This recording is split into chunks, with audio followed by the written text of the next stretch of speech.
Boa tarde, pessoal. Eu sou o professor Delaías, né? Começar com esse nome, né? Delaías. É um nome bíblico, né? Minha mãe é muito religiosa e resolveu escolher esse nome, né? Bom, mas eu sou feliz com ele e consegui sobreviver, tá? Nós vamos trabalhar na aula de hoje sociologia, tá certo? Então, na primeira observação importante que nós vamos fazer é a quantidade significativa de questões que nos últimos vestibulares do Enem foram cobrados na sociologia e na filosofia. Na realidade, de maneira geral, tem caído 6, 7 questões por vestibulares no Enem.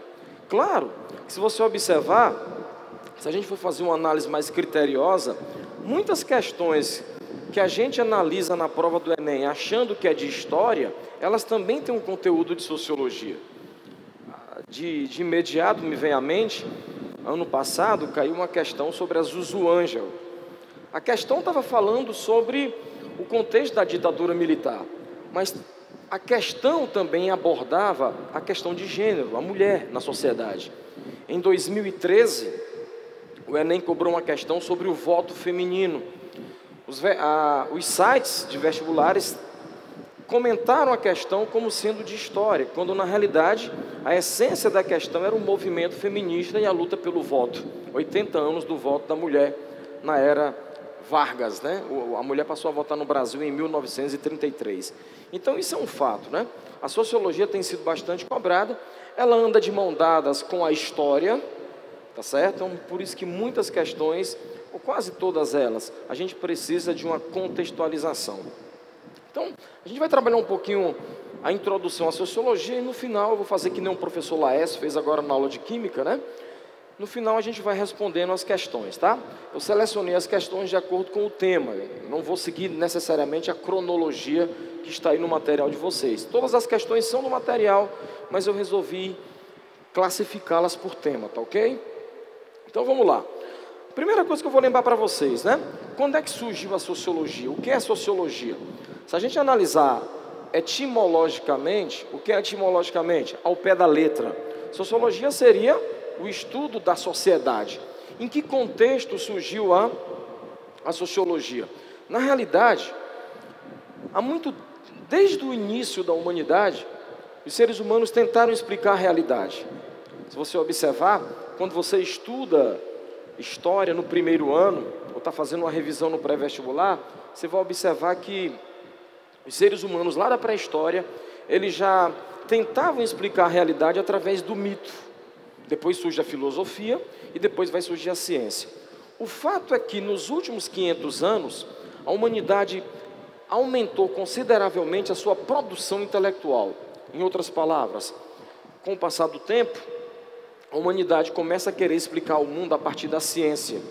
Todo mundo lembra de um período da história chamado de Idade Média, a época do feudalismo. E ali o que é que predominava? Predominava o teocentrismo. Observem, muitos aqui lembram da peste negra, no século XIV, 1347 a 1351. A peste negra ela foi compreendida na Idade Média como sendo um castigo de Deus. Observe, a humanidade tentava explicar os fenômenos da natureza, tentava explicar as catástrofes a partir da intervenção divina. Isso começou a perder força na Idade Moderna. Todo mundo lembra de um assunto que a gente chama de renascimento. Ali no renascimento a gente começa a ter alguns pensadores que tentaram explicar o mundo a partir da razão, a partir da ciência. Por que eu falei nos últimos 500 anos? Porque do renascimento para cá, essa foi uma crescente na história da humanidade. Depois do renascimento veio a revolução científica, Nicolau Copérnico e o heliocentrismo. Tivemos Galileu, tivemos Isaac Newton. E depois, no século XVIII, nós vamos ter o iluminismo. Onde é que eu estou querendo chegar? Eu estou querendo chegar como surgiu a sociologia. Então, se a sociologia é o estudo da ciência, por que a humanidade passou a se preocupar em estudar a sociedade? Porque à medida que o renascimento, a revolução científica e o iluminismo eles foram se consolidando, o que é se consolidar? Se afirmaram. Então a humanidade começou a perceber que tudo poderia ser explicado a partir da ciência. Então, naquele momento estava acontecendo o quê? A Revolução Francesa, a Revolução Industrial. A Revolução Industrial é fruto do quê? Da tecnologia. E a tecnologia é fruto da ciência. Então vai chegar um momento, que é o século XIX, então observe a sequência: Renascimento, Revolução Científica, o século XVIII. Todo mundo lembra que o século XVIII ficou conhecido como o século das luzes. Por que o século XVIII ficou conhecido como o século das luzes? Ah, a pessoa inventaram a Coelce. Não. Na realidade, o século XVIII ficou conhecido como o século das luzes por conta da filosofia iluminista. Então, os pensadores iluministas, eles reforçaram essa perspectiva de que tudo deveria ser explicado pela ciência. Revolução Industrial, Revolução Francesa. E aí eu tenho a virada para o século XIX. Aí no século XIX, um francês chamado Auguste Comte, ele começa a defender que a sociedade deveria ser explicada como a ciência. Ou seja, os conflitos, a cultura, as transformações políticas, econômicas e sociais, elas não acontecem por acaso, elas seriam frutos de causas. Então, quando a gente começa a buscar causas racionais, a gente está dando origem à ciência. A ideia de causa e efeito, de causa e consequência. Então, a sociologia, ela vai surgir exatamente por quê? Porque os seres humanos vão tentar explicar a sociedade como um fenômeno social, e não mais porque é vontade do sobrenatural. Claro, Deus não deixou de existir, a filosofia não deixou de existir, mas o fato é que começaram a surgir cientistas sociais. O que são os cientistas sociais? São aqueles que tentam interpretar a sociedade a partir da ciência. Se você prestar atenção, o que a gente vive no nosso cotidiano, estamos vivendo, hoje, eu quero até deixar vocês tranquilos, né? Tranquilos que está tendo ônibus, tá? Então está uma preocupação porque está tendo aí essas manifestações, alguns estão chamando de greve, outros chamam de lockout, mas o fato é que o que está acontecendo no Brasil, quem vai explicar isso, muitas vezes é o cientista social, que se junta com o economista, eles começam a explicar esse fenômeno. Então, se você observar, a desigualdade social, que é uma realidade, a violência que tanto atemoriza a gente, provavelmente quando você vem para cá, quando você sai, você procura ir com alguém para ficar numa parada de ônibus que tem muita gente. Porque qual é o seu grande medo hoje? A violência urbana. Então a violência, ela é um objeto de investigação das ciências sociais. A violência não acontece por acaso, ela é fruto de uma construção.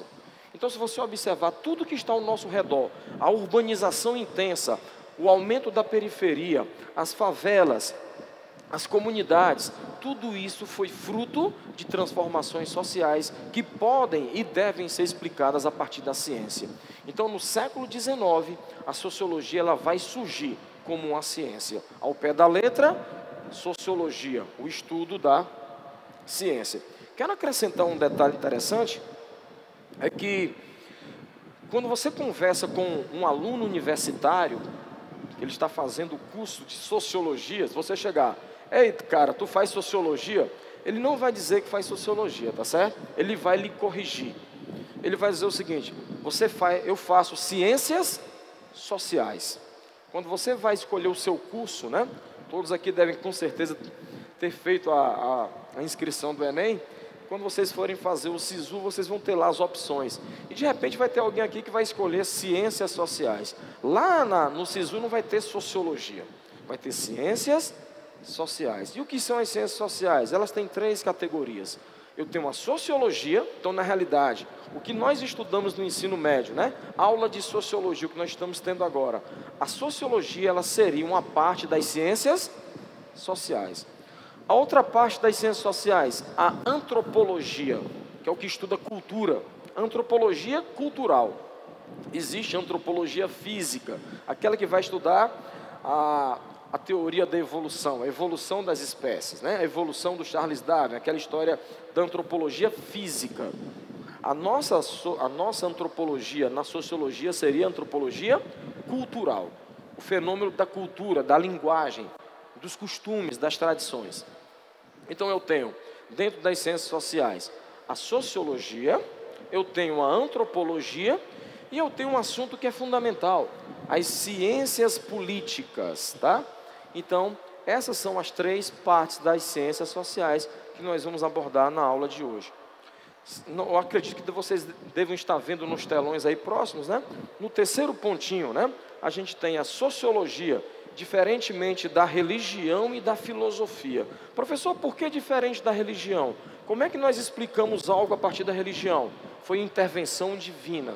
Então a sociologia não vai interpretar a desigualdade como vontade de Deus. A sociologia vai interpretar a desigualdade como um fato social, como fenômeno social. Então aí o texto diz: a sociologia, diferentemente da religião e da filosofia, pretende estudar os conflitos, as permanências e transformações das sociedades modernas e contemporâneas, que somos nós hoje, contemporâneos, por meio da aplicação de métodos científicos. Professor, como é que você pode aplicar o método científico na sociologia?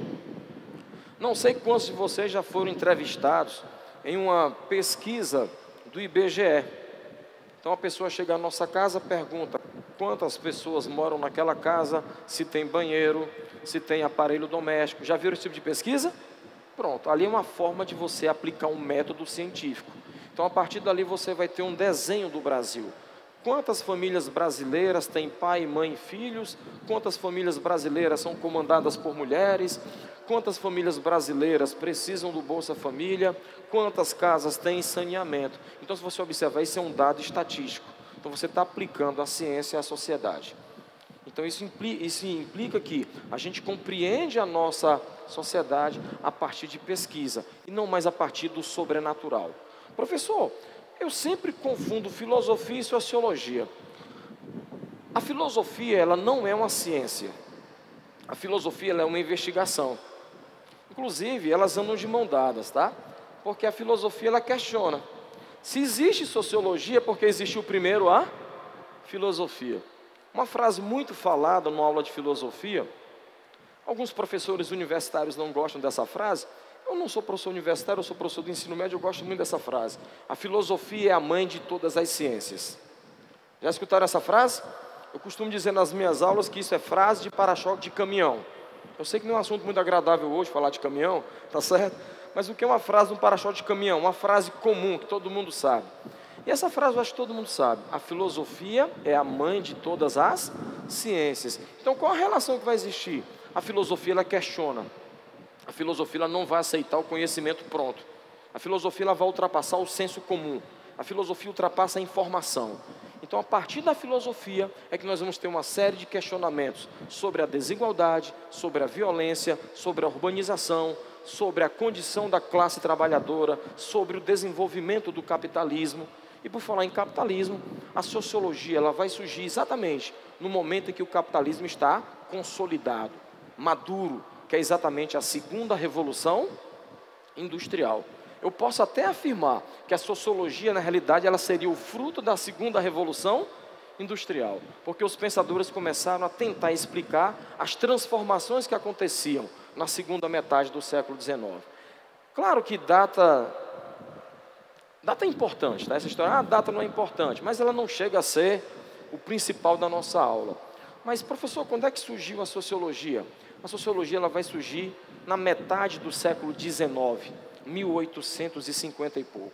Mas o que estava acontecendo no mundo em 1850 e pouco? Estava acontecendo a segunda revolução industrial, a eletricidade, o petróleo. O que mais, professor? A intensa urbanização, a mecanização da produção agrícola acabou levando ao êxodo rural. A cidade cresce, a cidade começa a ter uma série de problemas, alcoolismo, suicídio. Um dos principais teóricos do socialismo, da sociologia, perdão, foi o Emile Durkheim. Já ouviram falar dele? E uma das principais obras do cara, qual é? Suicídio. Por que o cara vai escrever sobre suicídio? Provavelmente era um fenômeno do século XIX. Professor, mas o senhor está falando de suicídio no século XIX? A urbanização intensa. O homem sai do campo, vai para a cidade, para a solidão, a fome, o frio, o alcoolismo. Está dando para entender? Então os caras começaram a perceber o que está acontecendo com a Europa. Então a partir dessas transformações é que nós vamos ter o surgimento dos cientistas sociais, o surgimento da sociologia. Então diferente da religião, que tenta explicar o mundo a partir do sobrenatural. Diferente da filosofia, que faz o questionamento, a sociologia ela vai aprofundar e ela vai transformar a sociedade em objeto de estudo, tá certo? Tranquilo? Bora lá. Aqui a gente tem as 3 formas de conhecimento. Com certeza vocês já ouviram falar do Augusto Comte, não já? Sim ou não? Augusto Comte ele é considerado o pai da sociologia. E ele, quando fez a sua teoria, que deu origem a um termo que vocês com certeza conhecem, que é o positivismo. O que é positivismo, professor? Positivismo seria o estado positivo. O que seria o estado positivo? O pai da sociologia, Augusto Comte, ele vai dizer o seguinte: durante a história, a humanidade primeiro explicou o mundo pelo mito, depois ela explicou o mundo pela filosofia, e agora nós vamos explicar o mundo pela ciência. Então a ciência seria o estado positivo, daí vem o positivismo, a crença que tudo deve ser explicado através da ciência. Então é nessa perspectiva de crença na tecnologia, de crença na ciência, as transformações que estavam acontecendo na Europa. Eu poderia aqui citar 2 grandes revoluções que moldaram o mundo ocidental. A francesa, que tem 230 anos, e a Revolução Industrial, que tem 250. Então, as primeiras investigações da sociologia giravam em torno das transformações que a Revolução Francesa trouxe. Para quem não lembra, a Revolução Francesa ela acabou de vez com os resquícios do feudalismo. E a Revolução Industrial, ela consolidou o capitalismo. Professor, o que é consolidar? Consolidar é afirmar. E o que seria consolidar o capitalismo? Agora você não vai ter praticamente mais a produção artesanal. A produção agora vai ser em larga escala. Agora você não vai receber mais sal ou mercadoria pelo trabalho. Você vai receber um salário. Tudo passa a ser na base do dinheiro. Eu agora trabalho para um patrão e não mais para um senhor feudal, nem para um senhor de escravos. Então quer dizer que no século XIX, a consolidação do capitalismo provocou o debate filosófico que gerou a sociologia. Tá ok? Dá para entender isso ou não? Então o que eu estou tentando passar para você é que a sociologia, ela surgiu dentro desse contexto. As 2 grandes revoluções, a francesa e a Revolução Industrial. Bora lá. A sociologia também trabalha com a ideia do senso comum. O que é senso comum, professor? Muita gente critica o senso comum. A gente vai mostrar os 2 lados. Para facilitar a nossa compreensão, claro que aqui não é uma sala de aula comum, então não vai dar para ouvir os colegas, mas entre vocês, ou então na sua própria mente, quando eu falo assim, pense na África, o que é que vem à sua mente? Claro, você não vai responder porque eu não vou te ouvir, tá bom? Mas provavelmente você pensou em quê? Vamos lá, vamos pensar na África, o que é que você lembra? Negros? O que mais? Eu estou vendo aqui fome. O que mais? Miséria, AIDS, lutas tribais, correto? Islamismo, religiões de matriz africana, o candomblé. Isso é verdade ou não? Tem na África? Tem. Mas a África é só isso? Não. A África não é só tribo. A África não é só safari. A África não é só o Tarzan. Inclusive a televisão, muitas vezes, estou falando de televisão, eu sou da geração da televisão ainda, mas eu estou na internet também, mas a gente percebe que muitas vezes um filme ele cria um estereótipo, não é isso? Que é uma visão superficial. Então, esse exercício que a gente acabou de fazer, quando eu peço para você pensar na África, você lembrou do negro, você lembrou de tribo, você lembrou de safari, não está errado. A África tem isso? Tem. Mas a África é só isso? Não.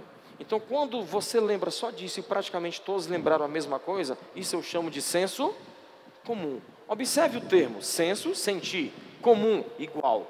Então, seria aquele conhecimento que todo mundo tem. Quando as pessoas pensam no Ceará, né, no Ceará, estado. Então, quando a propaganda passa o Ceará, o que é que as pessoas lembram da gente? Praia, seca, jangada. O Ceará tem isso? Tem. Mas você já foi alguma vez para a escola de jangada? Não. O Ceará tem cidades, tem centros urbanos, o Ceará tem só forró, não. O Ceará tem rap, tem rock, tem hip hop. Está dando para entender? Então, o problema do senso comum é porque se a gente ficar limitado a ele, isso pode criar uma visão superficial e estereotipada. Todo mundo sabe o que é estereotipada? Você cria um modelo. Quando eu penso no quando eu penso no Rio de Janeiro, carnaval, mulata, mulheres sambando. No Rio tem isso? Tem. Mas todo brasileiro gosta de carnaval e futebol? Não. Então a gente tem que ter cuidado com o senso comum. Porque ele é importante porque ele é o primeiro contato. Ele pode trazer a vontade de estudar mais. Mas a gente tem que ter cuidado porque se a gente ficar só no senso comum, nós vamos criar uma visão superficial e estereotipada. Uma palavra para facilitar o que é estereotipado: rotulado. Então o cara rotula o cearense como cabeça chata. O cara rotula o cearense como... Ei, eu já viajei a algumas cidades brasileiras, né, no mês de julho. Uma vez eu estava aqui em Pernambuco, bem pertinho, nossos irmãos pernambucanos. Começou a chover. Aí o cara brincou comigo: ei, cabeção, bota a mão na janela para tu vir sentir a chuva. Ou seja, brincando, ele quis dizer que aqui no Ceará não chove. Então seria uma visão estereotipada, de que a gente só vive na seca. Que a gente aqui anda num chão rachado e só tem cactos e carcaça de boi na estrada. Está dando para entender? Então por isso que o senso comum, ele é importante? Sem dúvida. Usando uma linguagem metafórica aqui, tá certo? É como a gente abre um site. Quando a gente abre um site, tem um monte de notícia, não tem? Aí a gente acaba lendo a matéria.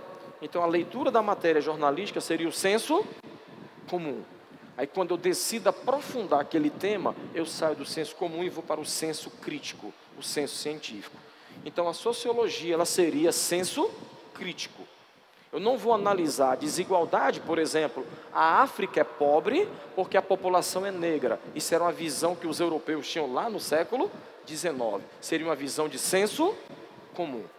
Aí quando eu vou para o senso crítico, o que levou à pobreza da África? Tráfico negreiro, exploração, imperialismo, domínio europeu, conflitos internos, corrupção. Então eu saio do senso comum, que era a ideia de que a África era pobre porque era negra, e eu vou para as condições materiais que geraram a desigualdade da África.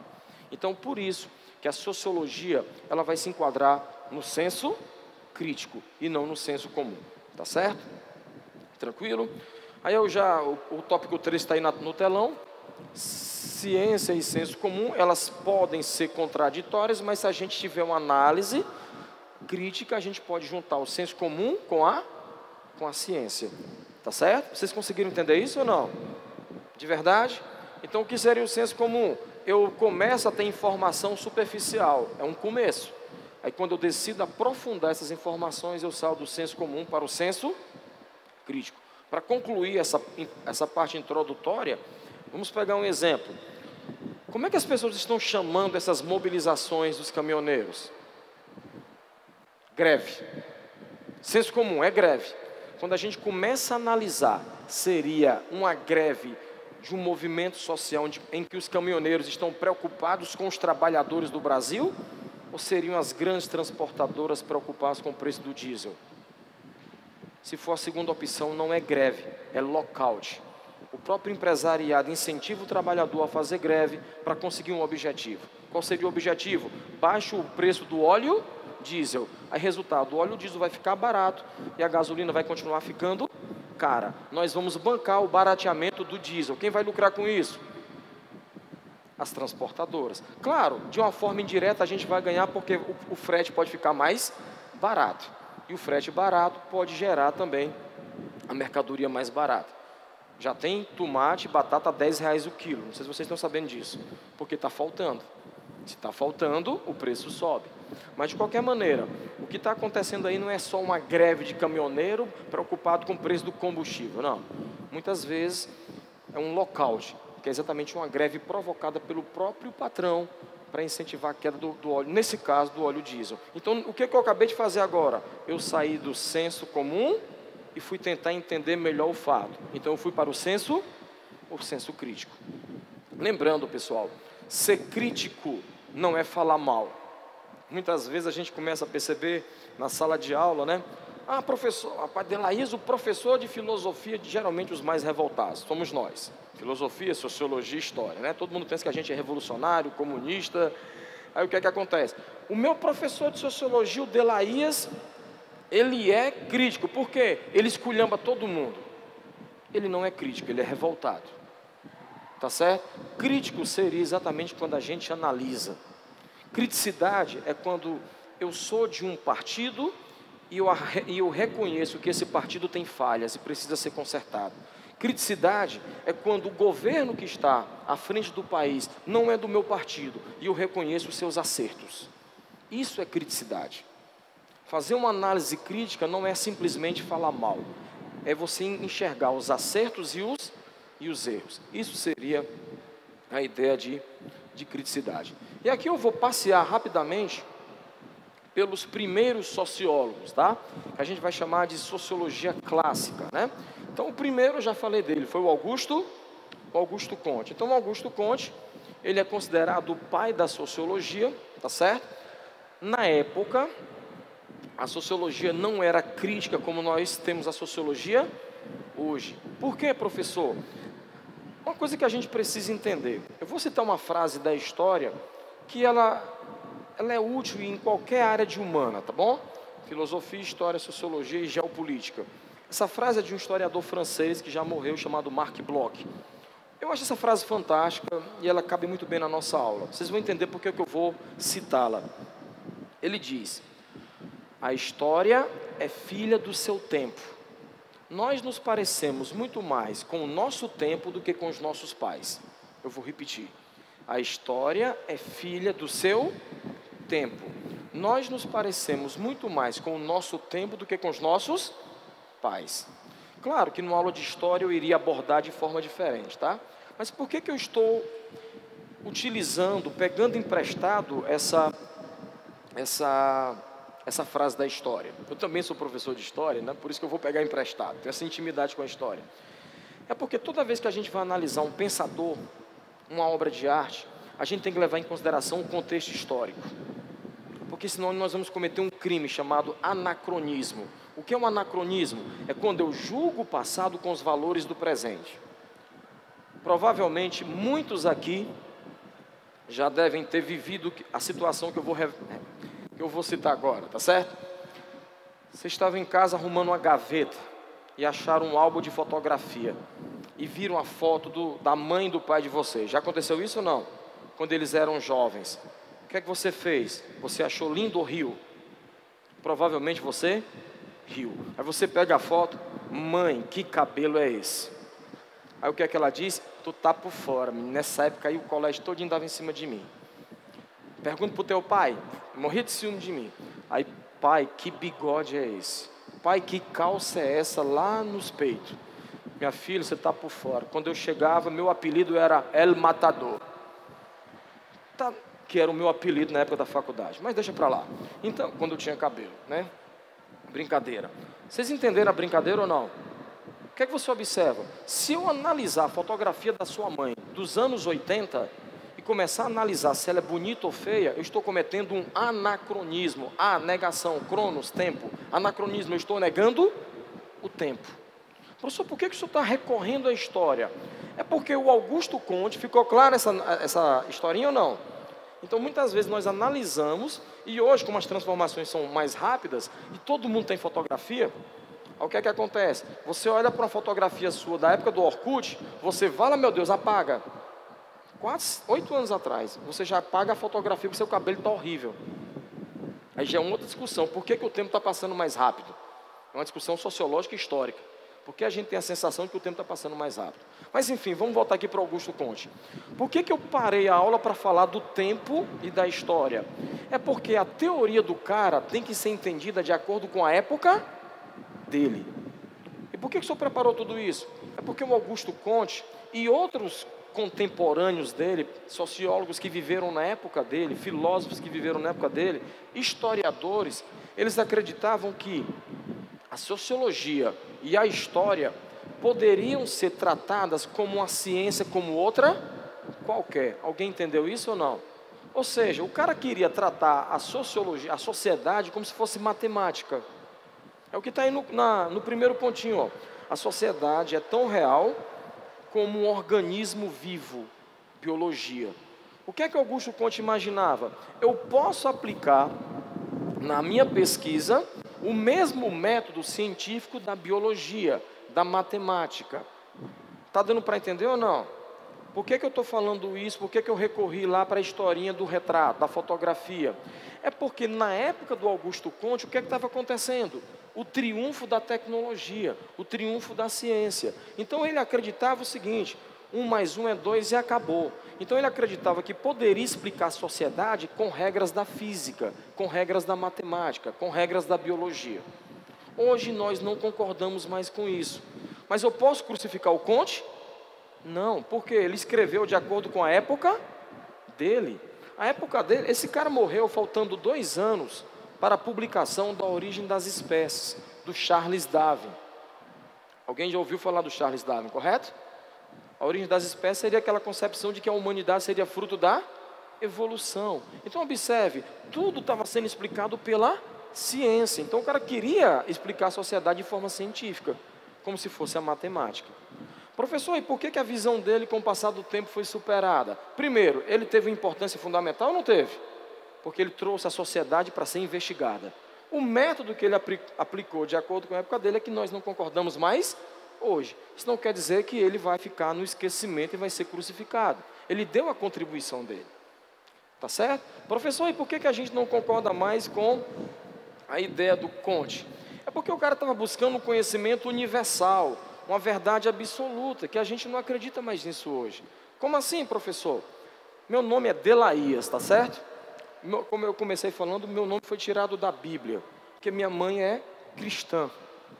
Se eu tivesse nascido na Arábia, meu nome seria Delaías? Provavelmente meu nome seria Mohamed Alá Delá. Minha mãe provavelmente seria muçulmana. Estão entendendo onde é que eu quero chegar ou não? Eu não posso aplicar uma regra cultural para o universo todo, porque o que é certo para a cultura indígena, para mim pode ser um absurdo.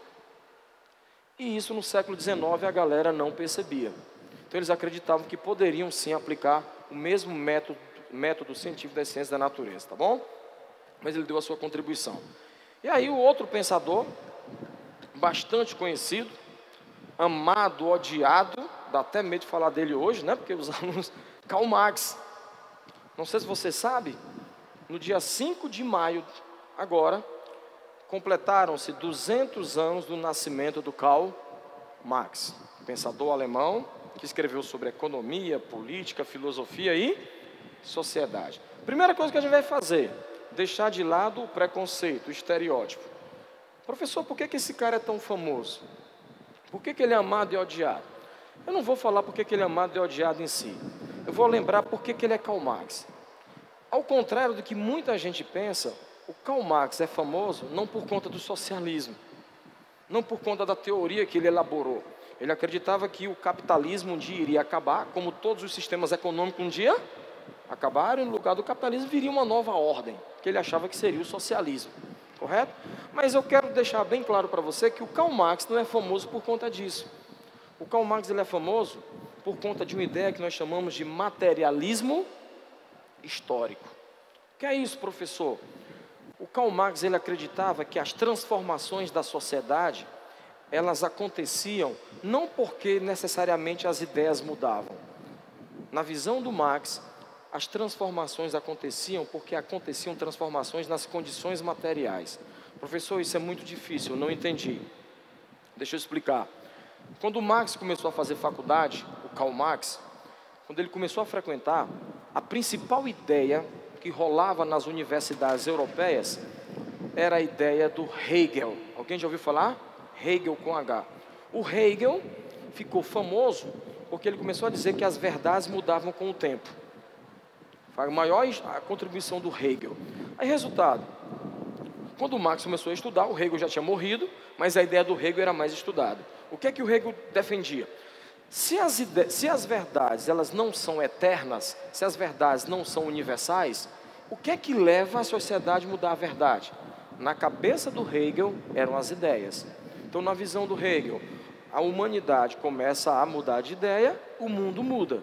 Aí o Karl Marx vai dizer, não, ele começou a estudar Hegel e disse, não. O Marx percebeu o seguinte, o que faz a história mudar é a luta de classes. Aí o Karl Marx começou a perceber o seguinte, por que não existe mais Império Romano? Porque houve uma crise no escravismo. A base da economia romana era o trabalho escravo. Quando acabou a escravidão em Roma, o Império Romano acabou. Aí depois veio o feudalismo. Quando começou a faltar terra para o aumento populacional, acabou o feudalismo. Aí o Marx percebeu, peraí, o que faz a história mudar, necessariamente não são as ideias. Na realidade, as condições econômicas, quando sofrem transformações, é que mudam as ideias. Ele inverteu a lógica do Hegel. Deu para sacar ou não? Na visão do Hegel, o mundo muda porque as ideias mudam. Na visão do Marx, primeiro o mundo muda, depois é que as ideias que vão passar por transformações. Então, ele é famoso por conta dessa teoria, que nós chamamos de materialismo histórico, tá certo? A ideia de materialismo seria o contrário de idealismo. Então, na cabeça do Karl Marx, o que transformava a sociedade eram as condições econômicas. Na visão dele, toda vez que você tem um grupo na sociedade, na visão dele sempre houve desigualdade social, a partir do momento que existiu o Estado. Então, na cabeça do Marx, o grupo que tem a riqueza controla o Estado. Ele vai chamar a economia de infraestrutura. Então, na ideia do Marx, quem controla a infraestrutura, controla a superestrutura. O que seria a superestrutura? O Estado, a escola, a ideologia. Então, na cabeça dele, quem domina a economia, domina o poder político. Quem domina o poder político, cria as leis. Quem domina o poder político, controla a educação. Consequentemente, vai criar uma nova mentalidade. Resultado, quando é que a história muda? Quando quem está no poder sai. Como é que ele vai sair? Porque vai surgir uma nova classe social que vai derrubá-la. Deu para entender alguma coisa ou não? E como é que isso vai acontecer? Na visão do Marx, acontecer através da luta de classe. Tá certo? Então, vou dar um exemplo para você bem claro. Você sabia que na Idade Média, no feudalismo, emprestar dinheiro a juros era um pecado seríssimo? Vocês sabiam disso ou não? As pessoas morriam de medo de ir para o inferno quando emprestavam dinheiro a juros. Por isso que muitos comerciantes ricos, quando estavam no leito de morte, o que é que eles faziam? Doavam tudo à igreja e aos pobres. Porque ele se sentia culpado porque passou a vida lucrando e emprestando dinheiro a juros. Então observe que a mentalidade da Idade Média, juros era pecado. O feudalismo acabou. Qual foi o sistema que substituiu o feudalismo? O capitalismo. Então observe, no momento em que aconteceu a Revolução Francesa, a burguesia passa a controlar o Estado e a burguesia começa a criar as leis, controlar as escolas. Me diga uma coisa, hoje juros é pecado?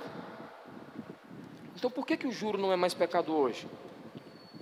A explicação do Marx é porque mudou a classe social que está no poder, ela criou uma nova cultura e a gente se acostumou com essa cultura. Deu para entender isso ou não? Então eu quero deixar bem claro para você. Professor, mas a aula é sobre Karl Marx? Não, mas ele é considerado um pensador clássico da sociologia. Porque se os pensadores começarem a interpretar a sociedade, então o Karl Marx começou a interpretar a sociedade da seguinte forma: a sociedade ela funciona baseada no conflito. Sempre vai existir rico e pobre, e eles vão acabar se confrontando. Então, na cabeça do Karl Marx, a história era transformada por conta dos conflitos sociais. Beleza? Tranquilo? Bora lá. O outro pensador que a gente considera de clássico é o Émile Durkheim. O Émile Durkheim, ele não concorda com o Marx. Ele vai dizer o seguinte: não, Marx, a sociedade necessariamente não precisa da luta de classe, ela precisa da harmonia, ela precisa da conciliação. O Émile Durkheim acreditava o seguinte: o indivíduo, quando nasce, a sociedade já está pronta. Eu não coloquei aqui, mas eu acredito que descrevendo vocês vão lembrar e vão entender. Acho que todo mundo conhece a Mafalda, né? Aquela bonequinha, a tirinha, já viram a tirinha da Mafalda? É de um cartunista argentino chamado Quino, né? Então, as tirinhas são muito inteligentes. Quem usa muito a Mafalda é o pessoal de linguagens e códigos, tá certo? Tem uma tirinha da Mafalda que cabe muito bem na ideia do Émile Durkheim. O que é que ele acreditava? Quando eu nasci, quando você nasceu, a sociedade já estava o quê? Pronta. Já tinha a lei, já tinha a cultura, já existia a língua portuguesa. Aí a Mafalda tem uma tirinha que é bem engraçada. A mãe dela manda ela fazer alguma coisa. Mafalda, faça isso. Por que eu tenho que fazer isso? Ela questiona, ela é questionadora, ela é filósofa, né? Ela questiona tudo. Aí a mãe dela diz: você vai ter que fazer isso porque eu sou sua mãe, eu estou mandando. Resposta pesada, né? O filho odeia isso, né? Por quê? Porque sim. É a pior frase que um filho pode escutar. Mãe, deixa eu ir pro show. Vai não. Por quê? Porque não. Não é verdade? Aí o que é que acontece? A mãe dela diz: você vai fazer, Mafalda, porque eu sou sua mãe, eu estou mandando. Aí ela, aparece só um pensamento, ela não fala, aparece só ela pensando, né? Não é justo eu ter que obedecer leis que foram elaboradas antes de eu nascer. É uma baita dica para a gente pensar. Então o que é que essa tirinha da Mafalda passa para a gente? Quando a gente nasceu, já existia um padrão de estética. O que é belo, o que é feio, o que é certo, o que é errado, o que é moral, o que é imoral. Então o Emile Durkheim ele vai dizer exatamente isso, que a sociedade ela sempre vai prevalecer sobre o indivíduo. É o que está aí no telão, tá? Beleza? Então a gente vai absorvendo os valores da sociedade. Então vamos lá. Qual é o nosso primeiro contato? Com a família. Se a família for católica, ela vai batizar a criança. Se ela for evangélica, vai apresentar na congregação. Não é assim não? É ou não é assim? Observe. É uma análise crítica, por favor, não se sinta ofendido. Eu também sou cristão, minha mãe é religiosa, quero deixar bem claro. Mas observe que a gente, enquanto criança, a criança quando foi batizada, ou o evangelho que foi apresentado, ele ainda não tem juízo. Concorda comigo ou não? Ele não sabe se vai ser cristão ou não, mas observe que antes dele escolher, ele já é. A sociedade sobre o indivíduo. Está dando para entender ou não? Ficou claro? Observe como a sociedade influencia a gente. Eu não vou fazer Enem. Você está louco? Eu não vou fazer faculdade. Você está louco?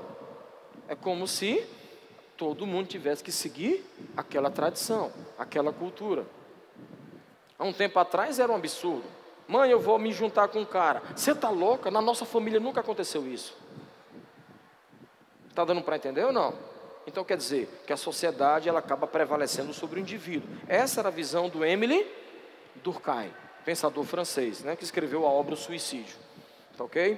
Tranquilo? Então na realidade, na visão do Emile Durkheim, quando nós nascemos, nós passamos por um processo de socialização que a gente chama de sociabilidade. Família, depois a escola, às vezes antes da escola a igreja, né? Às vezes antes da gente frequentar a escola, a gente já frequenta a missa, o culto. Estou falando aqui católicos e evangélicos, quem é de outra religião, por favor, não se sinta excluída, porque a maioria da população brasileira é católica e evangélica.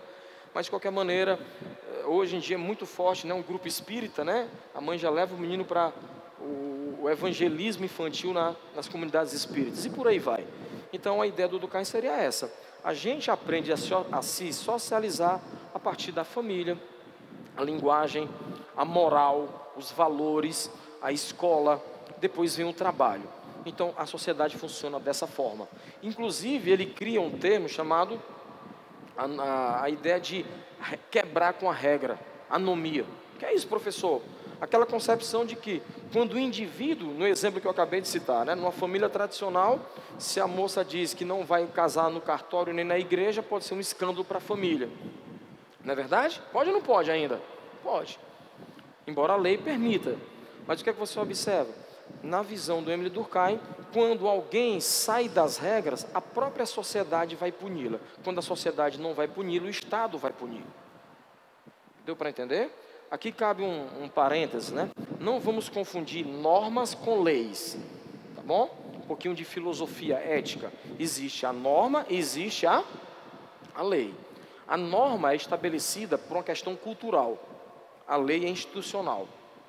Está dando para entender ou não? Porventura, se eu decido me casar com outro cara, beleza? Eu sou casado com uma mulher, né? Muito bonita, por sinal.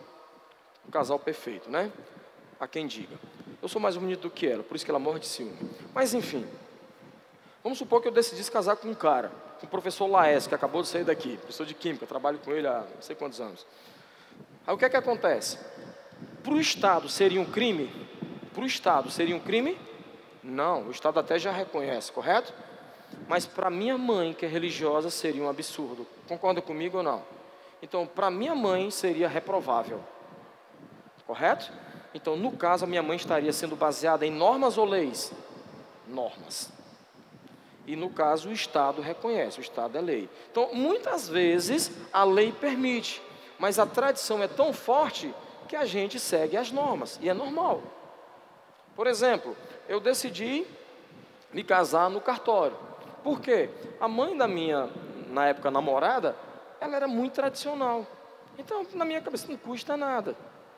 Então, observe como a norma influencia a gente. Então, a sociedade influencia. A sociedade vai formando o nosso caráter. Quer dizer que ela está estagnada? Claro que não. É óbvio que em determinado momento vai acontecer um conflito. O conflito social não confunda com luta de classe. Luta de classe é na concepção marxista. Outros sociólogos vão falar em conflito social. O que é o conflito social, professor? Um exemplo, quando as mulheres começaram a exigir o direito de voto. Qual era a tradição? Lugar de mulher em casa. Aí veio a Revolução Industrial, a mulher passa a trabalhar na fábrica.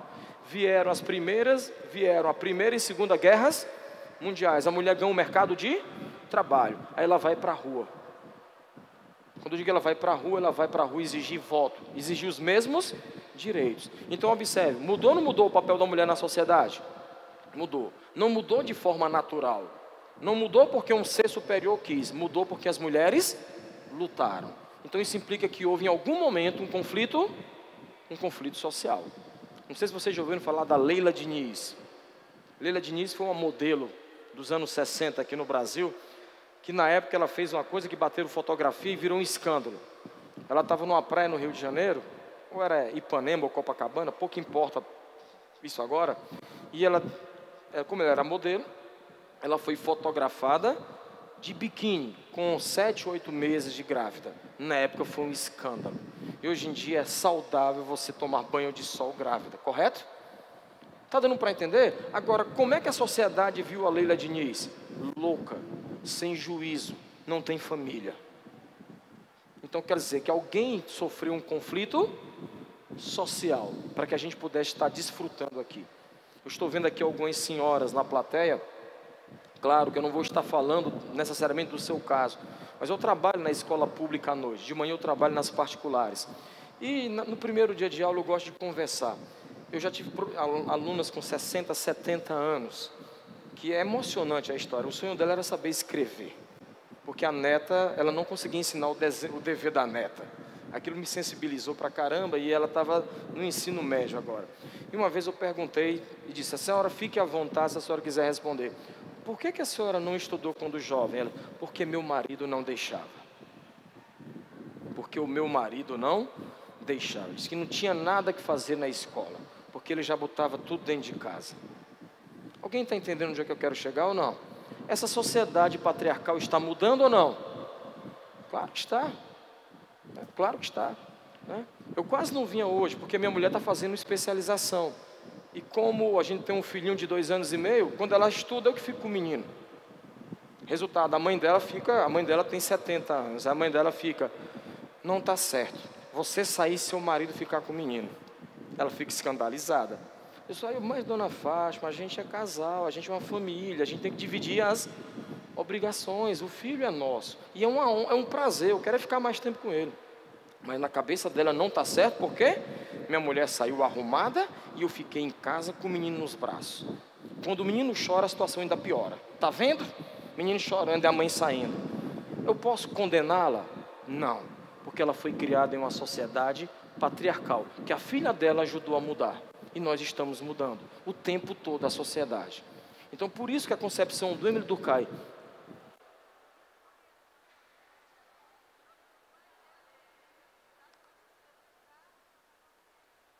eu não entendi, me perdoe, a sua mãe...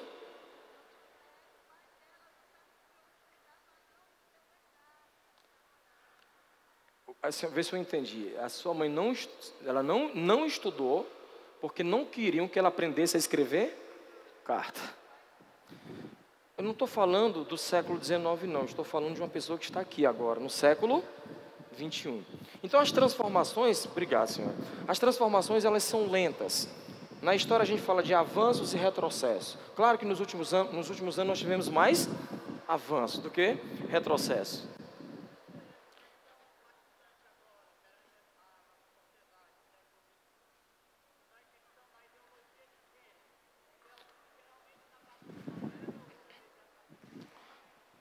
Pronto, né? Nossa amiga ali, rapaz, professor de humanas sofre. Ninguém faz uma pergunta dessa para matemática, para física, para quem? Ideologia de gênero, né?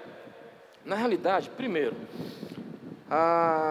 até que ponto existe uma ideologia de gênero? Pode existir na sociologia, nos livros de sociologia, tá certo? Eu digo isso porque eu trabalho com sociologia, filosofia e história. De manhã eu dou aula, já falei, nas escolas particulares, tarde e noite na escola pública. Na escola pública nós trabalhamos com livros. Inclusive, ano passado, quem é da escola pública, nós mudamos de livro, não foi isso? Aliás, esse ano. A gente escolheu o ano passado, esse ano nós mudamos, correto? Eu desafio alguém pegar um livro de sociologia que tenha ideologia de gênero no capítulo. Não tem. Tem questão de gênero no livro. Então, assim, ideologia de gênero muitas vezes é um termo criado ou por um jornalista, ou por um blogueiro, ou por um grupo que não concorda. Então, necessariamente, ideologia de gênero não é trocar papel, trocar os papéis das mulheres. Nos anos 60, nós tivemos uma filósofa chamada Simone de Beauvoir, que em 2013 caiu uma questão dela na prova, que ela diz: ninguém nasce mulher, torna-se mulher. Correto? Então ela não quer dizer que quer dizer que a gente pode trocar de sexo. Ela não quis dizer isso. Ela quis dizer que os papéis sociais são construções sociais. Ela quis dizer isso. Ela quis dizer o seguinte: por que a mulher que tem que ter que ficar em casa? Só porque ela levou a criança no ventre, então necessariamente ela vai ter que ficar o tempo todo com a criança? Então, na sociologia, nós trabalhamos a questão de gênero. Tá certo? Claro, existem movimentos sociais que acabam... Todo movimento social, a gente tem que lembrar o seguinte: tem os moderados e tem os radicais, correto? Isso não é só em movimento social, é na política, é na religião. Concorda comigo ou não?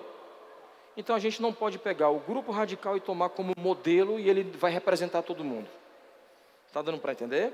Então, na realidade, na sociologia, nós discutimos a questão de gênero com relação, por exemplo, ao papel da mulher. Eu citei a Leila Diniz, correto? Então, quando eu digo que ninguém, quando a Simone de Beauvoir, que era casada com Sartre, filósofo existencialista, quando ela disse que ninguém nasce mulher, ela quis dizer o seguinte, que quando a gente nasce, a gente não tem a opção, por exemplo, pelo brinquedo. Já que o senhor tocou no ponto, por favor, entenda isso como uma reflexão e não como uma manipulação de opinião, porque para a gente está difícil, que é professor de humanas. A gente é o tempo todo taxado de doutrinador, comunista, vai para Cuba, né? Tá certo? Então, entenda só um detalhe. Por que é que quando você chega numa universidade, na faculdade de engenharia, predomina homem? Sabe por quê? Vamos lá, vamos imaginar um casal de gêmeos. Um menino e uma menina, eles têm a mesma idade, aniversário de 2 anos. O que é que a menina ganha? O que é que o menino ganha? Carro, helicóptero. Ele já nasceu gostando de mecânica? Não. Primeira coisa que o pai faz, dá a camisa do clube para ele e uma bola de futebol. Então isso é uma construção social. Está entendendo? Não estou dizendo que está certo ou errado, mas é uma construção social. Oi? Não, estou entendendo, tranquilo, só...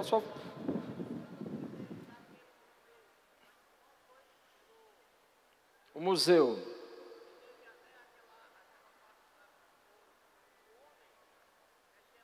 Sim, sim.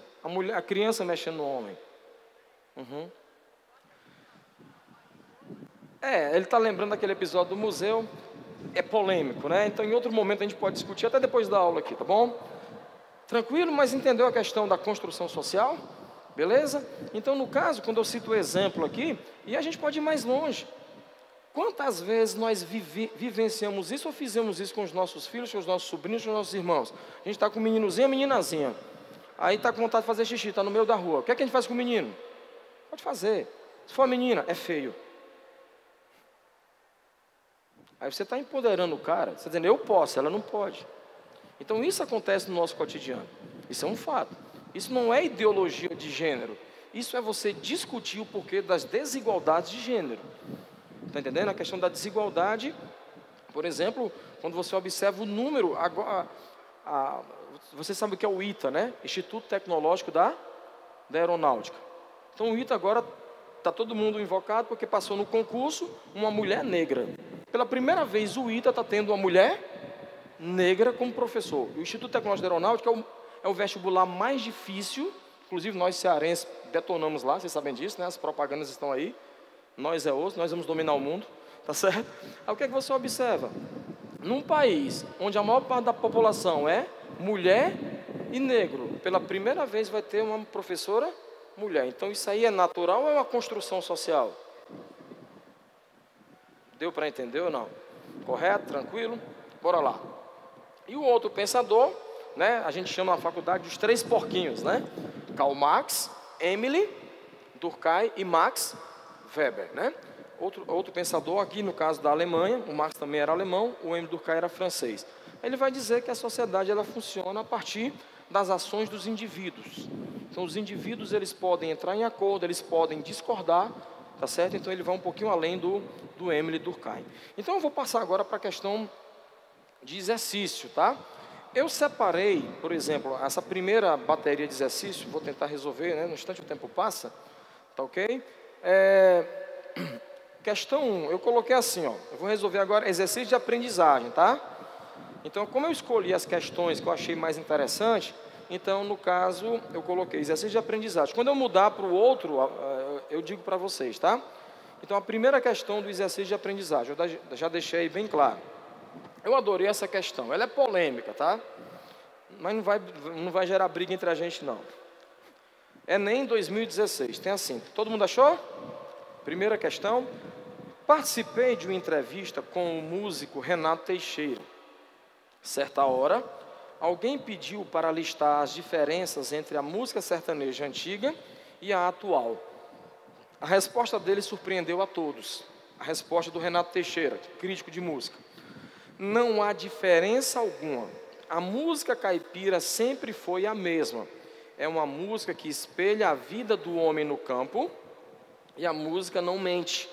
O que mudou não foi a música, mas a vida no campo. Fecha aspas. Faz todo sentido. A música caipira de raiz exalava uma solidão, um certo distanciamento do país moderno. Exigiu mesmo de uma música feita hoje, no interior conectado, globalizado e rico, como o que temos, é impossível. Para o bem ou para o mal, a música reflete seu próprio tempo. Todo mundo entendeu a questão ou não? O cara perguntou para um crítico de música se ele dizia, a música sertaneja, antiga, tá certo? É igual à atual? Se alguém perguntasse isso para mim, a gente ia dizer, para mim e para você, a gente ia dizer o quê? Não, esse sertanejo universitário não tem nada a ver com a música do campo.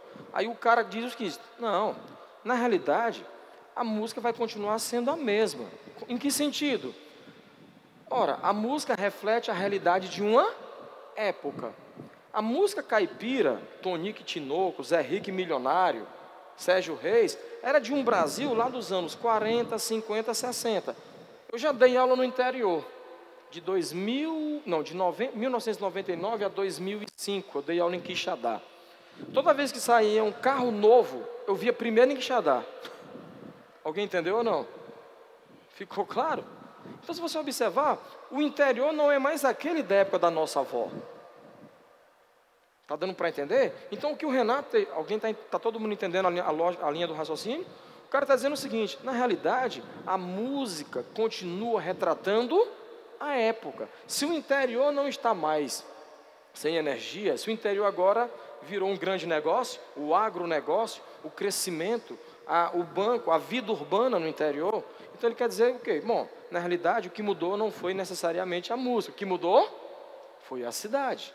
Então o cara está... Por que o termo é sertanejo universitário? O que foi que aconteceu no Brasil nos últimos 20 anos? Um aumento expressivo de cidades do interior que passaram a ter universidades. Aí o que é que acontece lá? O cara da cidade vai morar no campo. É ou não é assim? As repúblicas, alugar apartamento. Aí você começa a ter o quê? A mudança da paisagem rural. Você chega hoje em Juazeiro, Sobral, é prédio. Prédio construindo, condomínio sendo construído. Então o cara está exatamente mostrando isso. Então o que é que isso tem a ver com a nossa aula? A mudança social. Se a sociedade muda, as normas mudam, os valores mudam. Quando ele falou em música aí, eu vou compartilhar para vocês, tem a ver com a questão, mas é uma questão bem minha. Na hora que eu entrei aqui, é a primeira vez que eu estou dando aula aqui nesse projeto, né? Muito obrigado por terem ficado até o final. Mas assim que eu coloquei o pé aqui, A primeira coisa que veio à minha mente foram os shows dos anos 80. Eu tenho 45 anos, então eu vivi aquela época do Titãs, Legião Urbana, Paralamas, e os shows aconteciam aqui. Se alguém aqui é fã da Legião Urbana, me perdoe, eu vou lhe matar de raiva. Eu assisti um show da Legião Urbana aqui. E eu ainda cheguei cedo, antes do show, consegui ver o ensaio. Ainda apertei a mão do Renato Russo aqui. O palco estava aqui, ele falou com a plateia, né? Aí quer dizer que a música acaba refletindo a época. Então qual é a nossa tendência? Como eu tenho 45 anos, aí eu chego para o aluno e digo, a minha época é melhor do que a sua. Está errado. Na realidade, as músicas da Legião Urbana, dos Titãs, dos Paralamas, retratavam o Brasil dos anos 80. É um Brasil de crise econômica, era um Brasil de inflação, era um Brasil... igual hoje. Pode ter certeza que já foi pior. Pode ter certeza que a gente já viveu tempos bem mais difíceis, tá bom? Então quer dizer que a música ela acaba refletindo uma época, né? Então no caso ele vai perguntar, a questão cultural indicada no texto ressalta o seguinte aspecto socioeconômico atual do campo. Eu já coloquei a resposta, a letra B. A expansão de atividades das novas ruralidades. Todo mundo entende essa questão ou não? O que seriam essas novas ruralidades? O agronegócio. O agronegócio vai trazer o quê? A mecânica, a engenharia para o campo. Consequentemente, você vai ter universidade, a juventude. Antigamente, quase todo filho de fazendeiro vinha morar na cidade. Hoje em dia, muita gente não precisa sair do interior para vir para a cidade, porque tem universidade no interior. Inclusive, nos últimos anos, agora que a gente está vivendo uma crise, está mais difícil. Mas nós chegamos a viver, nos últimos 10 anos, uma migração de gente indo para o campo, em busca de emprego. Porque o cara se forma aqui, engenheiro agrônomo, vai para onde? Para o campo. Então é isso que a questão está falando, que o que na realidade aconteceu foi a transformação do campo. Consequentemente, a música acompanhou essa transformação. Ou seja, a música continua retratando a realidade do campo. Beleza? Então é claro que não vai mais estar falando da seca, né? da fome. Ok? Tranquilo? Essa questão é fantástica. Questão 7. Que tem uma imagem, correto? Essa questão, com certeza, claro, quando a gente resolve na aula, descontraído, relaxado, a gente acerta porque o professor está falando do assunto. Mas na hora da prova, com certeza, suscitaria dúvida, tá bom? Bora lá, nós temos uma imagem, né? Tá, todo mundo achou que é a imagem do trem? Tranquilo? O artista gráfico polonês Pawła, aí tem um nome esquisito que eu não vou pronunciar, tá bom? Vamos chamar só de Pawła, né? O artista gráfico polonês, Pawła, nasceu em 1976 e recebeu diversos prêmios por suas ilustrações. Nessa obra, ao abordar o trabalho infantil, o artista polonês usa sua arte para... Antes da gente ir para os itens, vamos só lembrar o seguinte, a arte, que eu poderia colocar tanto na sociologia como na filosofia, como na linguagem e códigos, a arte ela também é uma forma de conhecer o mundo, correto? A arte é uma forma de expressão. A arte ela também é uma forma de engajamento político. A partir da arte você pode fazer um protesto, seja a letra de uma música. Vou até aqui abrir um parênteses e voltar para a questão anterior, não precisa voltar no TD não, tá certo? Essa semana, apesar dessa crise que nós estamos vivendo, mas um dos temas também que levaram a discussões nas redes sociais, não sei se vocês viram, todo mundo conhece a Unicamp. A Unicamp é a Universidade Estadual de Campinas. Junto com a USP, elas são as duas melhores e maiores universidades do Brasil. E a Unicamp surpreendeu. A Unicamp ela não usa o Enem como vestibular. Ela faz seu próprio vestibular em 2 fases. A segunda fase é toda aberta, discursiva. Vestibular muito difícil. Mas enfim, a Unicamp, como ela faz o seu próprio vestibular, ela divulga 10 livros ligados à literatura que os alunos precisam ler. Aí esses 10 livros vão ser cobrados. Geralmente eles cobram 1 ou 2. Aí esse ano foi o que ela fez. Ela colocou 9 livros e o disco do Racionais MC. Tá certo?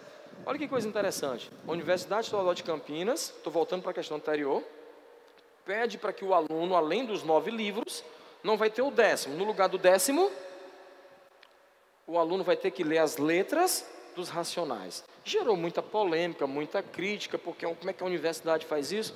Me diga uma coisa, quem melhor retrata a periferia de São Paulo? É o rap. Está dando para entender? Eu voltei para a questão anterior, mas por que eu lembrei? Porque a arte, ela também é uma forma de expressar a realidade, a arte é imaginária, e a arte também pode ser usada como uma crítica social. Deu para entender? Por isso que eu lembrei desse episódio da Unicamp, tá? Então ela pede para que o candidato do vestibular mais difícil do país, que é o da Unicamp, o aluno vai ter que ler todas as letras do último disco dos Racionais. Beleza? Então, o que é que eu estou nessas letras racionais? Uma forte crítica social. Você pode até não gostar do ritmo, não gostar da banda, enfim. Mas ela retrata a periferia de São Paulo, a vida do jovem da periferia. Então, é claro que ele não vai estar falando de coisas boas. Ele está falando lá da ocupação, da violência, da truculência do Estado naquela região. Tá ok? E aqui a gente não tem um disco, a gente tem uma arte. E olha que coisa fantástica, triste, mas fantástica. Nós temos um menino de calça jeans, com tênis, de boné, com uma camisa bonita, puxando um trenzinho de brinquedo. E do lado, ele está olhando um menino que está puxando um vagão de trem. Dá para entender isso aí ou não? Ficou claro? Isso aqui reflete um pouquinho ou não a nossa realidade? Como é que eu vou... Aí a gente vem uma discussão fantástica aqui. Como é que eu vou esperar daquele aluno que eu tenho uma noite lá na escola pública, lá no Conjunto Palmeiras, onde eu trabalho, na escola do Assis Barbosa, que o cara passou o dia entregando água na bicicleta? Como é que eu vou esperar que esse cara aguente 4 aulas? Está dando para entender ou não? Será que ele vai ter as mesmas condições de um cara que está assistindo aula no ar-condicionado, passou o dia na escola, aula de reforço? É claro que não. Então essa imagem, ela provoca isso. Ela provoca o quê? A gente começa a perceber a desigualdade social e aí derruba aquele discurso que muitos defendem, é um direito seu, da meritocracia. O que é o discurso da meritocracia? Todos nascem livres e iguais, que vença o melhor. Bom, no atletismo, nos Jogos Olímpicos, quando nós temos a final de atletismo, nós temos 8 atletas. Eles partem da mesma linha, correto? Tranquilo? Será que todo candidato ao Enem parte da mesma linha? Eu não vou nem responder. Correto? Então, essa imagem, ela acaba trazendo essa discussão. Claro que o esforço pode ser recompensado? Pode. Mas a gente sabe que nem sempre, por mais que a gente se esforce, é difícil competir com... Claro, nós estamos aqui para isso. Um exemplo de esforço, é o que a gente está fazendo agora. Mas essa imagem, ela acaba provocando essa discussão que hoje é muito comum da meritocracia, né? Então, no caso, ele está utilizando a sua arte para provocar uma reflexão. Que reflexão seria essa? A desigualdade social. Tá certo? Que reflexão seria essa? A desigualdade de oportunidades. Beleza? Tranquilo? Ficou clara essa questão? Bora lá. 9ª questão. Eu escolhi as questões que mais se enquadram no que a gente mais cobra, tá? Enem 2016. A sociologia ainda não ultrapassou a era das construções e das sínteses filosóficas. Em vez de assumir a tarefa de lançar luz sobre uma parcela restrita do campo social, ela prefere buscar as brilhantes generalidades em que todas as questões são levantadas sem que nenhuma seja expressadamente tratada. Não é com exames sumários e por meio de intuições rápidas que se pode chegar a descobrir as leis de uma realidade tão complexa. Sobretudo, generalizações às vezes tão amplas e tão apressadas não são suscetíveis de nenhum tipo de prova. É um texto longo do Emile Durkheim, do livro Suicídio, tá certo? E nós vimos, né, que os primeiros sociólogos, eles tentavam entender a sociologia como uma ciência, como outra qualquer. Não é isso? Vou fazer aqui dar aqui um exemplo para você. Muitos alunos cearenses participam de Olimpíadas Internacionais. Já viram isso ou não? As propagandas por aí, né? De repente vocês conhecem alguém. Existe a Olimpíada Mundial de Matemática, existe a Olimpíada Mundial de Biologia, existe a Olimpíada Mundial de Física, existe a Olimpíada Mundial de Física. Eu quero ver eles criarem uma Olimpíada Mundial de Ciências Humanas. Alguém está entendendo onde é que eu vou chegar ou não? Por que dá para existir uma Olimpíada Mundial de Matemática? Porque aquele problema que vai ser colocado para o aluno, ele vai ter uma fórmula, não é isso? Vamos pegar 2 elevado a 2 é igual a 4 em qualquer lugar do mundo. Mas me diga uma coisa, já pensou uma Olimpíada Mundial de Sociologia? Aí a questão tem lá, o atentado terrorista do grupo islâmico tal, aí vai começar a confusão. Para o Ocidente, o atentado, a ação do cara foi um atentado, violência, fanatismo, correto? Para o cara que está do outro lado, é uma forma de resistência. Qual seria o item correto? Alguém está entendendo o que estou colocando ou não? De verdade? Ou seja, essa questão está querendo mostrar exatamente isso. O Émile Durkheim, como os seus contemporâneos, ou seja, os pensadores da mesma época, achavam que poderiam criar uma fórmula para estudar a sociologia.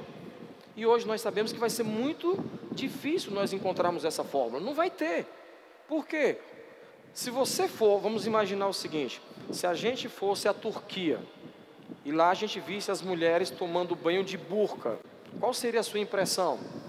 Eu que não quero morar num país desse, não pode nem tomar banho de praia à vontade.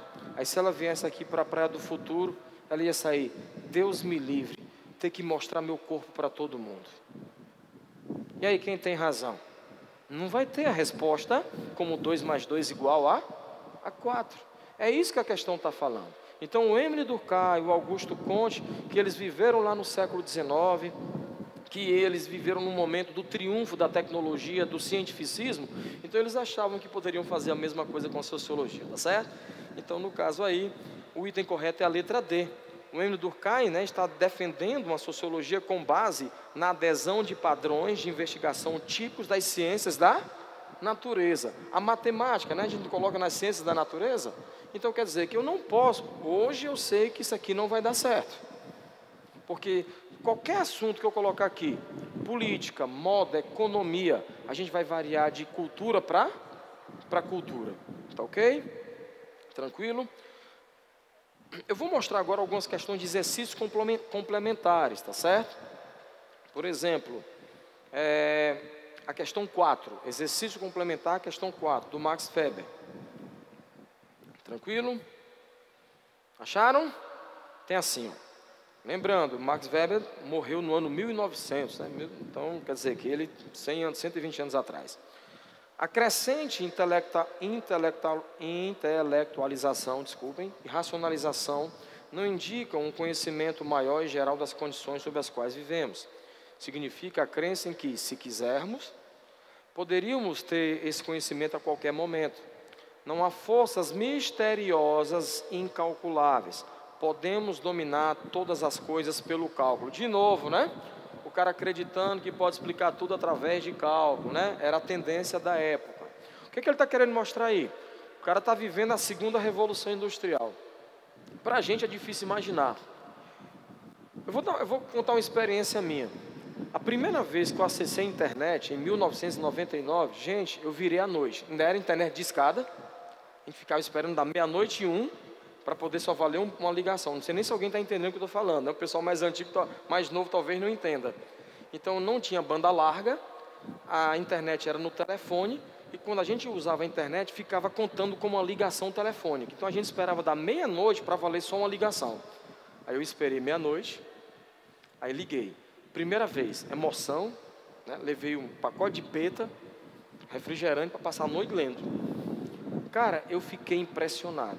Eu disse, meu Deus, eu fiquei lendo tudo, Folha de São Paulo, o mundo estava dentro da minha casa. Demorava para carregar, mas era fantástico. Por que eu estou falando isso?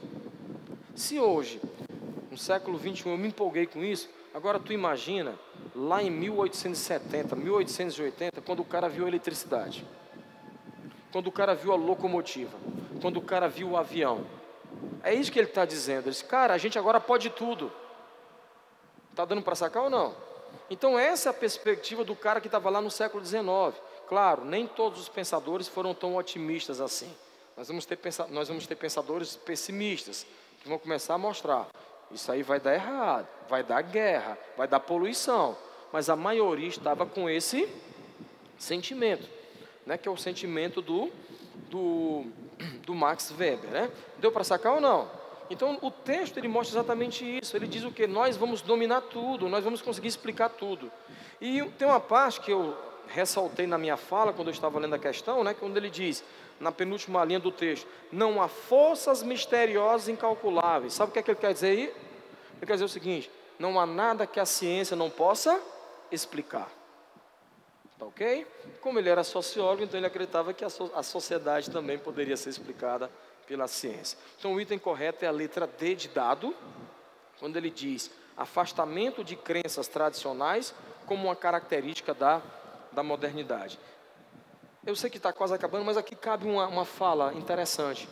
Pessoal, a crença na ciência era tão grande que as pessoas na época chegaram a decretar a morte da filosofia. A filosofia estaria morta. Por que a filosofia estaria morta? Se já existe uma ciência para cada área do conhecimento, não haveria mais espaço para a filosofia. Só que a filosofia sobreviveu. Como também muita gente acreditava que a religião iria desaparecer. Porque se eu já tenho explicação para tudo, não há mais necessidade do sobrenatural. É isso que a questão está dizendo, né? Afastamento de crenças tradicionais. 150 anos depois, a filosofia está viva e a religião está mais viva do que nunca. Tá ok? Mas isso não quer dizer que a ciência tenha fracassado. A ciência continua se desenvolvendo. Isso é uma coisa fantástica para nós, né? Tranquilo? A nona questão, né? Das questões complementares. A nona questão a gente tem aí um texto do Karl Marx, né? Aí eu vou logo para a pergunta. Para Karl Marx, a relação entre economia e política estabelecida no sistema capitalista está relacionado com aquele que trabalha e aquele que é o dono da fábrica, que é a chamada luta de classe, que é a letra B de bola. Para Karl Marx, toda a riqueza é produzida pelo trabalho. Na visão dele, no capitalismo, quem se apropria do trabalho seria o dono da máquina. Assim como no feudalismo, quem se apropriava da riqueza era o dono da terra. Assim como no escravismo, quem se apropriava da riqueza era o dono do escravo. Então, na cabeça do Marx, no capitalismo, o trabalhador gera riqueza, mas não fica com ela. Por isso que ele acreditava que um dia o trabalhador iria se revoltar contra esse sistema. Beleza? E eu vou pular aqui para umas questões. Vamos lá, vamos voltar para exercício de aprendizagem, para a gente terminar resolvendo questões maravilhosas. Tá certo? Tranquilo? Bora lá. Questão 3, tá bom? Questão 3 do exercício de aprendizagem, sobre cultura e preconceito. Bora lá. Questão novinha, 2016. Mais de 1.000 refugiados entraram no território húngaro apenas no primeiro semestre de 2015. Budapeste, a capital da Hungria, lançou os trabalhos preparatórios para a construção de um muro de 4 metros de altura e ao longo de sua fronteira com a Sérvia, informou o ministro húngaro das Relações Exteriores. Uma resposta comum da União Europeia a este desafio da imigração é muito demorada e a Hungria não pode esperar. Temos que agir, justificou o ministro. Eu sei que você está cansado, né? Está doido para ir para casa. Vocês entenderam o texto ou não? Todo mundo lembra da crise dos refugiados? Então, 2014, 2015 virou um problema, foi a maior crise de refugiados desde a Segunda Guerra Mundial. O que é um refugiado? É o cara que deixa o seu país por questões como guerra, ditadura, perseguições políticas. No caso, estava acontecendo muito conflito lá no Oriente Médio por conta da Primavera Árabe. Alguém lembra disso? E em particular na Síria. Aí o que é que muita gente fazia? Entrava pela Turquia, da Turquia ia para a Península Balcânica, Grécia, aí subia aquela antiga Iugoslávia, que hoje é a Macedônia, a Sérvia, Montenegro. Aí de lá tentava ir para a Hungria e para a Alemanha. Porque a maioria dos refugiados quer ir para onde? Alemanha, Inglaterra, França. Aí tem que passar pela Europa Central. Aí o que é que o primeiro-ministro da Hungria está dizendo?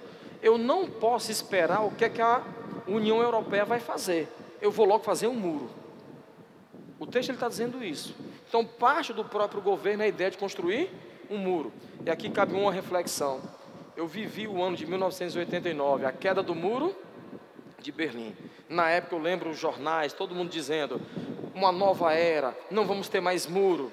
Século 21, muro na fronteira dos Estados Unidos com o México, muro na Hungria, muro na Turquia para evitar a entrada de gente do Oriente Médio na Europa, muro no norte da França, muro no sul da Espanha para evitar a entrada de africanos.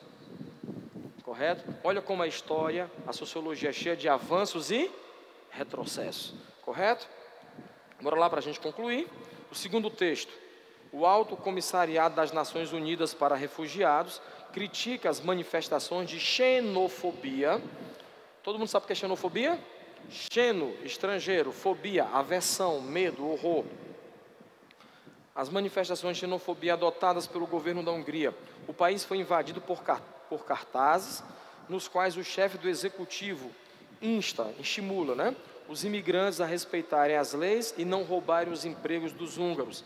Para a ONU, a medida é surpreendente, pois a xenofobia costuma ser instigada por pequenos grupos radicais e não pelo próprio governo. Para a gente concluir, a ONU está criticando que as ações não partiram de radicais. O próprio governo da Hungria estimulou a população a levar cartazes contra os refugiados, contra os imigrantes. Então, como é que nós chamamos isso? Xenofobia, preconceito e discriminação. Aí vem aquela história do etnocentrismo, para concluir nossa aula. Todo mundo sabe o que é etnocentrismo? Etnocentrismo vem etnia e centro. Etnocentrismo é quando uma etnia se julga superior a outra. Já foi mais difícil. Vocês lembram que houve uma época em que a humanidade era dividida em raças? Os europeus diziam que a humanidade era dividida em raça branca, raça negra, raça vermelha e raça amarela. Aí a sociologia vai dizer, não, a humanidade não é dividida em raça, a humanidade é dividida em etnias. Então nós vamos dividir através de cultura. Aí vai surgir um novo problema, que é o etnocentrismo. O que é o etnocentrismo? Quando os portugueses chegaram aqui e se depararam com os índios, qual foi a visão dos portugueses? Que os índios eram diferentes ou esquisitos? Esquisitos. Então, quando o europeu achou o índio esquisito, ele quis mostrar o seguinte: esses caras precisam aprender a nossa cultura. Então, etnocentrismo é quando eu acho que a outra cultura tem que seguir a minha cultura, que a minha cultura estaria correta. Então, etnocentrismo seria uma extensão do preconceito. A ideia de que a minha cultura seria superior e todo mundo teria que seguir as minhas tradições. Então, o item correto é a letra E. Bom, pessoal, espero que tenha sido útil, espero que tenha valido a pena ficar até o final, tá certo? Um abraço e até a próxima, valeu!